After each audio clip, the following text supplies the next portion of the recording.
j'étais un enfant très curieux. Il regardait à gauche, à droite, partout. Mais surtout, c'est que j'étais prisonnier de l'aventure qui elle-même me façonnait. C'est pas moi, c'est elle qui m'a façonné.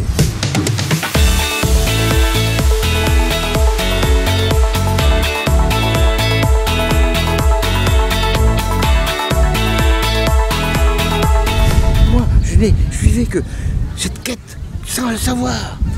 Parce que vous vous rendez compte, les enfants, de rien, vous faites quelque chose qui n'existait pas auparavant. C'est merveilleux. Et puis, mais attendez, c'est pas si simple que ça. Il y a des hauts et des bas. En plus, étant donné que j'étais curieux, et j'étais déjà engagé politiquement à gauche à droite, je me suis intéressé à ce qu'était la poésie, l'écriture. Et donc, j'ai contacté des gens du jour universitaire de Montpatelin qui avaient des connaissances et qui m'ont prêté des bouquins. Donc, j'étais au courant de tout. Donc, de la poésie, de l'art américain, de ce qui se faisait partout. Donc, quand je décide de partir, j'ai déjà une connaissance magnifique de ce qui se passe à Paris. Je ne suis pas un inculte.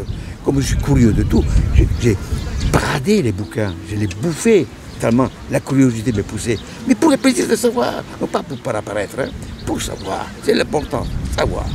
Ensuite, donc, ma nature était toujours la même. J'étais toujours engagé, passionné dans le dépassement de moi pour le plaisir de découvrir, de faire. Ça a été tout ce qui a été ma force, directe, indirecte, de toute ma vie d'ailleurs. Quand j'arrive à Paris, il fallait quand même, attendez, il fallait gagner sa vie. C'était pas si facile, je n'avais pas d'argent. Donc je me suis débrouillé à faire beaucoup de boulot. Mais ensuite, j'ai trouvé le moyen de dire, si tu étais inscrit aux Beaux-Arts, tu avais la possibilité d'avoir le resto universitaire.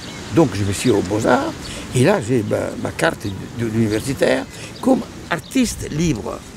Et là, donc, j'allais tous les jours, à midi, aux Beaux-Arts. J'étais admis comme élève libre, sous un prof qui s'appelait Souverbi. C'est-à-dire, pour revenir, donc la beauté de cette époque, parce que tout est possible quand on a 25, 26, 27 ans. C'est merveilleux. On ne regarde pas le temps n'appartient pas à personne. Il est là. Vous le prenez après moi. À partir de 55, 56, 57, je rencontre beaucoup de personnes aux Beaux-Arts. Personnes qui ont des noms connus, après par la suite sont déjà connus. Donc, par exemple, en politique, il y a Roland Castro, qui ont fait les mêmes combats. Je rencontre Paco Rabanne, qui ensuite devient un des meilleurs collectionneurs. D'ailleurs, tout, Paco Rabanne et Castro deviennent mes collectionneurs. Jean-Louis Avril, toute une pléiade des gens qui me permet de développer et de continuer dans cette recherche. Puis c'est un amour foisonnant à l'époque, c'est merveilleux. En plus, il faut quand même dire qu'en 1958, j'ai un contrat avec une galerie. Donc, une galerie qui me permet d'être indépendant. Et donc, c'est quand même merveilleux d'avoir, à 27 ans, un contrat avec une galerie. Bon, ça pendant 2 ans, donc on arrive à être quelqu'un. On est peintre, on est attitré. Pendant ce temps-là, j'avais un courage fou. J'avais travaillé donc à la Une, qui était le centre artistique des Champs-Des-Prés. Et là, je connais tous les grands mecs, qui vont de Giacometti à Artung, à Magnelli et d'autres. J'ai oublié de vous dire, en 1953, quand j'arrive de Venise, je vais rencontrer Léger. Pourquoi? Parce qu'à la Biennale de Venise 1952, je vais trouver que certains Léger, Fernand Léger, faisaient des tableaux magnifiques. Donc, il faut dire que j'ai un courage sans gêne. Hein. Je me rentre, je vais le rencontrer, il m'amène chez lui. Je vous fais remarquer que quelques années après, je peins son atelier 6 mois avant qu'il meure. Notamment, j'étais devenu copain. J'ai toujours un petit Léger, un petit dessin qui m'a fait cadeau. Mais donc, j'ai un culot monstre de raconter tous ces gens-là. J'ai failli même vers un Calder, puisque j'ai monté l'exposition à Calder, qui voulait me donner une petite sculpture, et puis le directeur de la galerie qui me l'a rappelé. Dommage, c'était un beau mobile magnifique. Mais c'était magnifique parce que tout était possible. J'avais un courage vraiment naturellement éhonté. Il ne faut pas dire que tout était facile pour moi. Il ne faut quand même pas dire, maintenant, quand je repense à cette époque-là, c'est la bohème. Et je l'ai vécu de façon intense. Mais quand même, il y a des moments terribles. Vous savez, j'ai couché sous les ponts, je me suis trouvé voir sur Notre-Dame avec des clodos. J'ai fait des coups pas mal quand même. Il faut entre 53 et 54. Mais on ne le dit pas tellement, la vie est plus importante que cela, il est certain.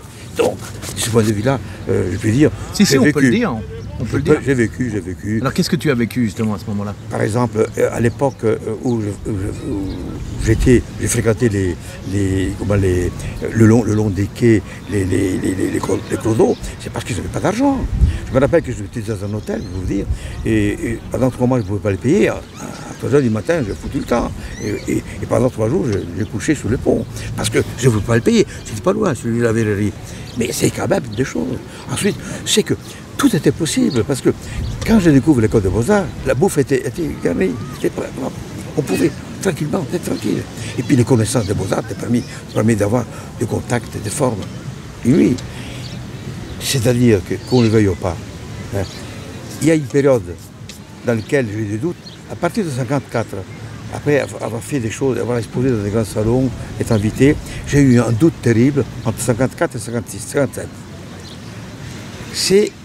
C'est Mondrian, l'exposition de Mondrian à La Haye, qui m'a complètement déraciné de cet enthousiasme. Et pendant 2 ans, je faisais presque plus rien. Parce que je me suis rendu compte que tout ce que je faisais, le doute, il te prend. C'est la première fois qu'il te prend. Et puis, tu n'as plus confiance en toi. Et quand tu n'as plus confiance en toi, rien n'apparaît. Tu vas qu'à tout, sauf à quelque chose de concret. Et un jour, j'avais une rencontre, malheureusement il est mort depuis 50 ans, un ami qui m'a dit, on n'abandonne jamais ce qu'on a donné à 20 ans, le choix de ces 20 ans. Il faut toujours croire que quand on a eu le courage de partir un jour, on peut recontinuer tout le temps.